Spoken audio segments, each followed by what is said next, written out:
Quelles conclusions, mesdames et messieurs, pouvons-nous tirer de toutes ces perspectives?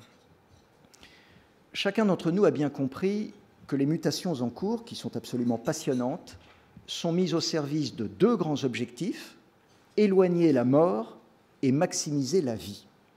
Leur promesse est de contribuer à résoudre les grands défis de l'humanité, en particulier dans le domaine de la santé, de l'éducation, de l'environnement, de la sécurité. À chaque grande phase de mutation dans notre histoire, la peur de changer, tout comme la peur de la fin du travail, reviennent. Ces peurs sont naturelles et elles sont légitimes. En effet, si nous connaissons les emplois qui vont disparaître au cours des prochaines années, nous ignorons encore la plupart de ceux qui apparaîtront d'ici à 2030. Rappelons qu'une récente étude américaine vient de conclure que 85% des emplois de 2030 n'ont pas encore été créés. Cependant, même si l'avenir est couvert de promesses, nous devons collectivement veiller et éviter un certain nombre d'écueils. J'en citerai notamment deux. Premièrement, même si les êtres humains se sont toujours adaptés aux grandes mutations de notre histoire, les changements technologiques aujourd'hui sont si forts et si rapides qu'ils dépassent le rythme moyen que beaucoup d'êtres humains peuvent absorber. Les résultats des récentes élections dans plusieurs grands pays occidentaux sont là pour nous le rappeler.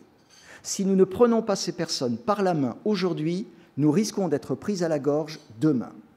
Deuxièmement, les héros de la Silicon Valley et d'une façon plus générale de toute la côte ouest des États-Unis nous annoncent presque chaque matin, et selon toute vraisemblance avec sincérité, toutes les merveilles et les bienfaits que le progrès va nous apporter au cours des prochaines années.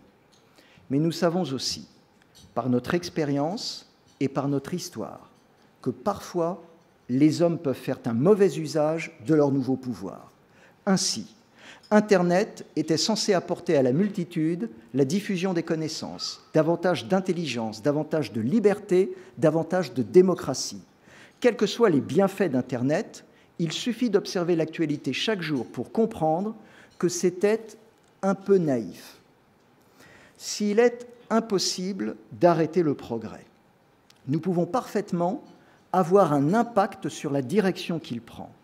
Face à l'accélération du temps, nous devons revenir au sens de notre quête et valoriser nos différences avec les machines, en particulier notre humanité, notre conscience philosophique, notre libre arbitre. Souvenons-nous, et je terminerai par ce dernier point, de cette très belle phrase que chacun d'entre vous connaît, qui a été écrite par l'un des plus grands écrivains français, en l'occurrence François Rabelais, qui dès le XVIe siècle nous mettait en garde en nous disant ceci: « Science sans conscience n'est que ruine de l'âme ». Je vous remercie.